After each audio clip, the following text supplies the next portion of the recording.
আমি বলে দিচ্ছি, ওই তালিবানি সন্ত্রাসী জিহাদিদের এনকাউন্টার করে করে মারা হবে। অসীম সরকার নিজে গ্রেপ্তার হয়ে যাবে কয়েকদিনের মধ্যে অবৈধ অনুপ্রবেশ করি বলে। তার হয়তো 7 বছর জেল হবে, 10 লাখ টাকা ফাইন হবে এবং তাকে পুশব্যাক করবে। অথচ ও জনগণকে মিথ্যা করে বলছে এনকাউন্টার করব। এত বড় ওর সাহস।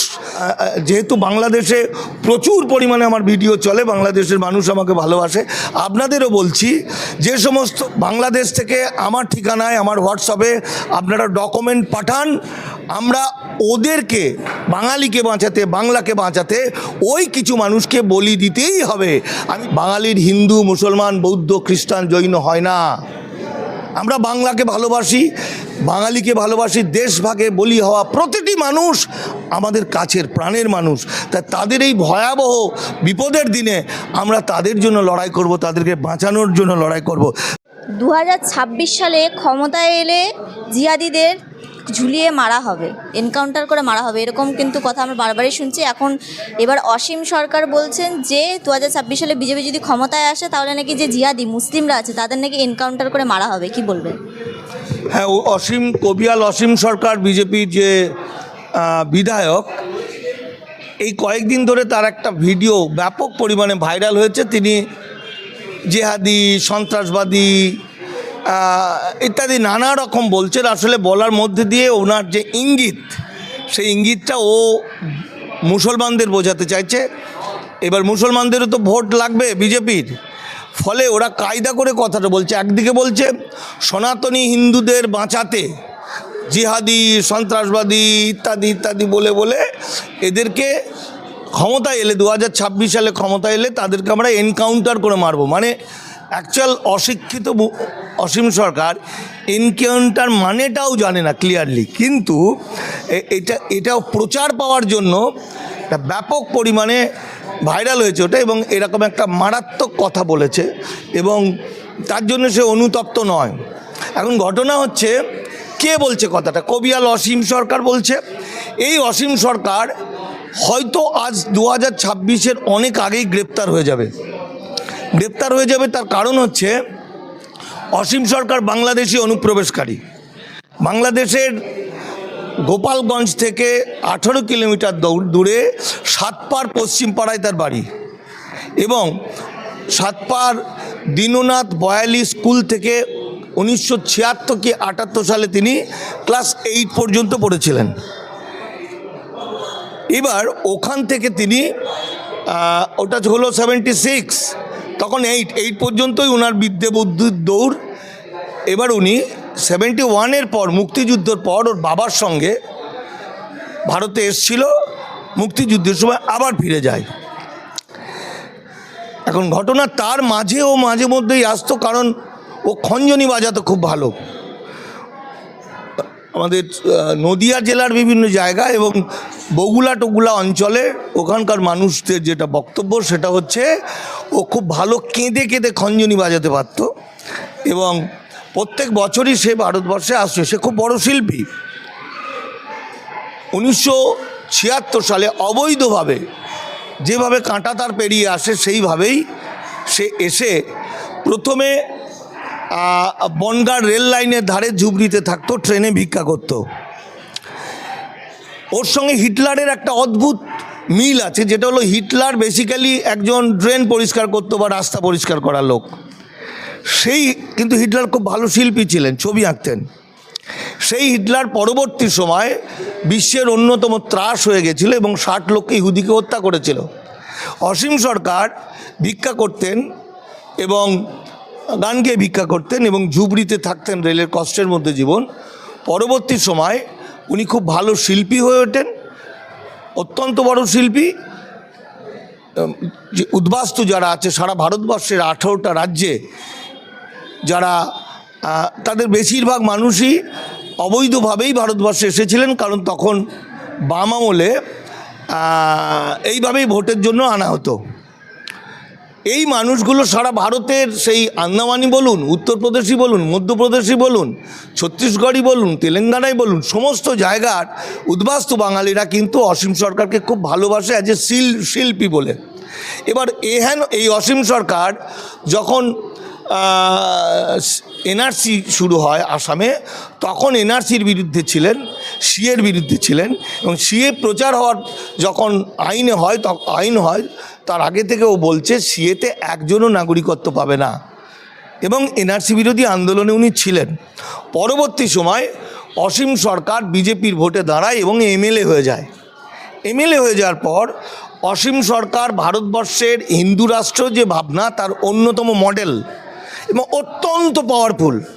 অসীম সরকারের বিরাট ক্ষমতা। সেই অসীম সরকার এই ধরনের মানুষগুলো যারা অনুপ্রবেশকারী বলে উদ্বাস্তুদের ধরিয়ে দিচ্ছে, এই মানুষগুলো নিজেদের স্বার্থের জন্য তারা, যেমন অসীম সরকার এবং অসীম সরকারের যে গুরুদেব তিনি ওই একই বাংলাদেশের গোপালনগরের সাতপাড় গ্রাম থেকেই এসেছিলেন। তার নাম হচ্ছে নিখিল ভারত বাঙালি সমন্বয় সমিতির প্রধান, যিনি আমাদের সুবোধ বিশ্বাস, ডাক্তার সুবোধ বিশ্বাস, উনি অমিত শাহর বন্ধু। 18টা স্টেটে ওনার বিস্তৃতি, উদ্বাস্তুদের বিপদে আপদে এনারা পাশে থেকেছেন।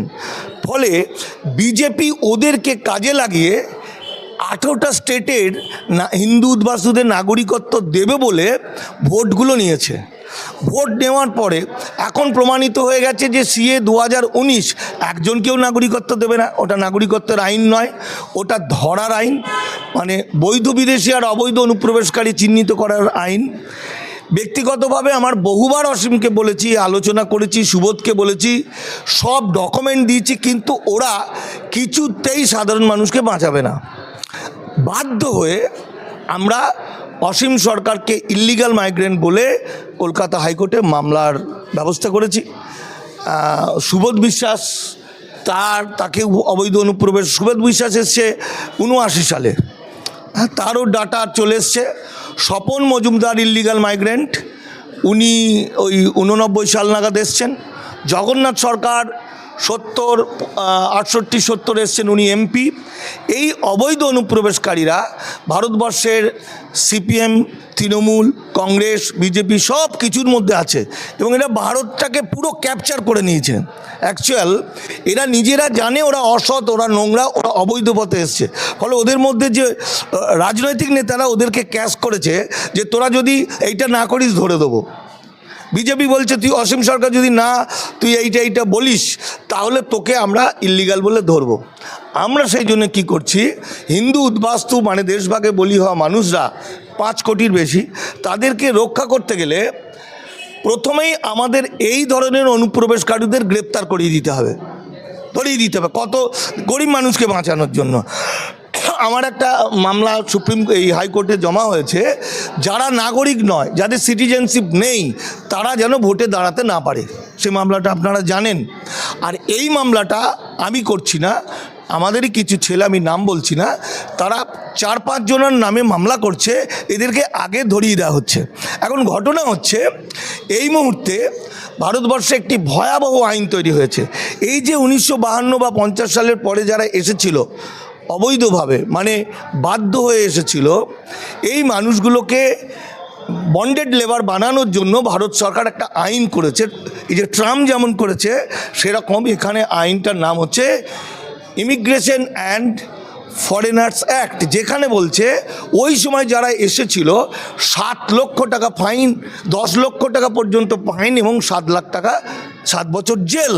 তার মানে আমার বাংলার অসংখ্য মানুষ বেনাগরিক হয়ে যাবে, ভোটার কার্ড, আধার কার্ড, প্যান কার্ড সব চলে যাবে। তথাপি অসীম সরকাররা কিন্তু বিজেপির হয়ে মানুষকে মিথ্যা কথা বলছে। এখন অসীম সরকাররা এটা বলছে না যে যেহেতু পাসপোর্ট অ্যাক্ট এবং ফরেনার্স অ্যাক্ট বাতিল হয়ে যাচ্ছে,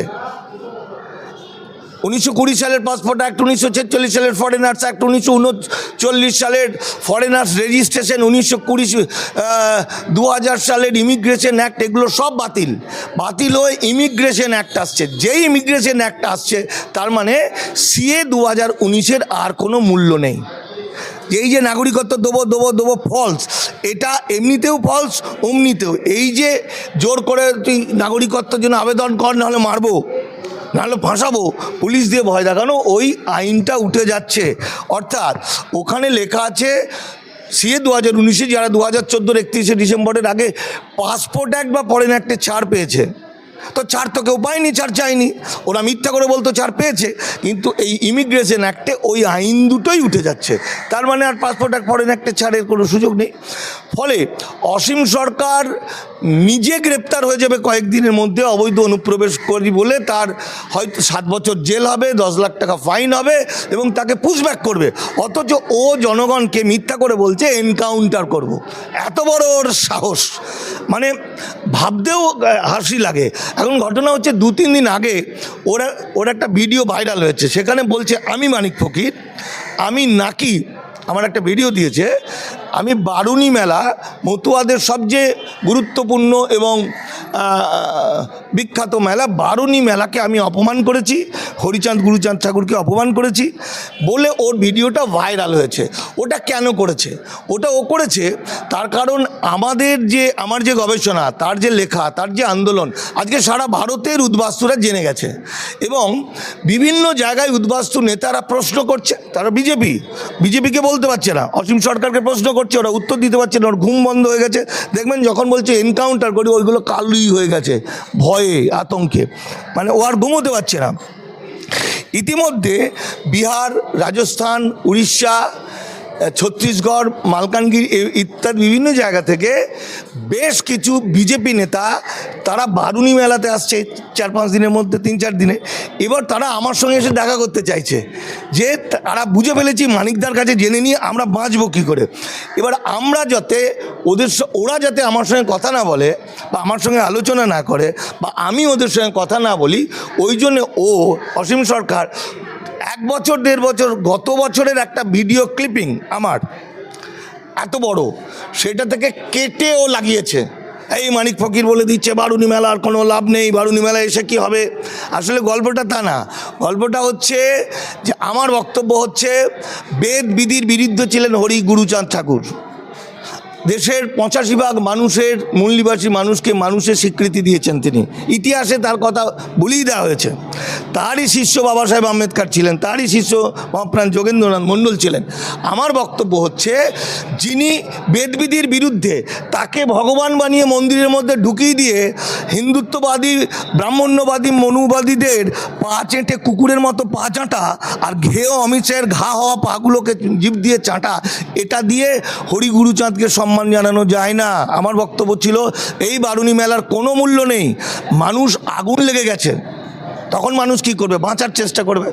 বান হয়ে গেছে, মানুষ কি করবে? এখন উদ্বাস্তুরা শেষ। ফলে যদি 1 বছর আগে আমি যখন বলেছিলাম, তখন যদি ওরা আন্দোলন করতো আজকে ওরা বেঁচে যেত, কিন্তু ওরা আন্দোলন করেনি। অসীম সরকার এদের ভুল বুঝিয়েছে, বিজেপি ওদের ভুল বুঝিয়েছে। আজকে এই কারণে আমি বলেছিলাম যে বারুণী মেলাকে, গুরুচাঁদ হরিচাঁদকে সম্মান দেওয়া হবে যদি তার মত এবং পথকে নিয়ে তোমরা একত্রিত হয়ে আন্দোলন করো।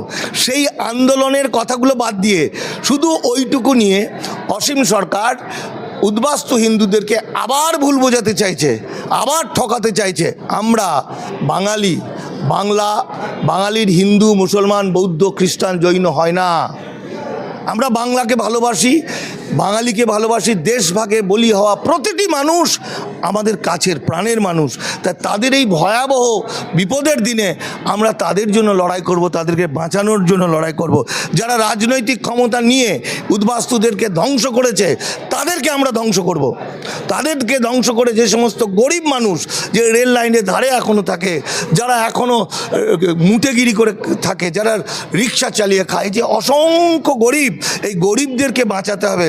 বাঁচাতে গেলে আগে অসীম সরকারের মতো হাইনা, নরখাদক যারা বলে এনকাউন্টার করে মেরে দেবো, সেই মানুষগুলোকে আগে আমরা ধরিয়ে দেবো। এই ধরিয়ে দেওয়ার আপনাদেরকে এই ভিডিওর মাধ্যমে বলছি, আপনারা যেহেতু বাংলাদেশে প্রচুর পরিমাণে আমার ভিডিও চলে, বাংলাদেশের মানুষ আমাকে ভালোবাসে, আপনাদেরও বলছি যে সমস্ত বাংলা নেতারা, বিজেপি, বিশেষত বিজেপির নেতারাই বলবো, এখানে এসে অবৈধ পথে এখানে এসে অনেক অন্যায় কাজ করে চলেছে, তাদেরকে ধরার জন্য আপনারা তথ্য দিন।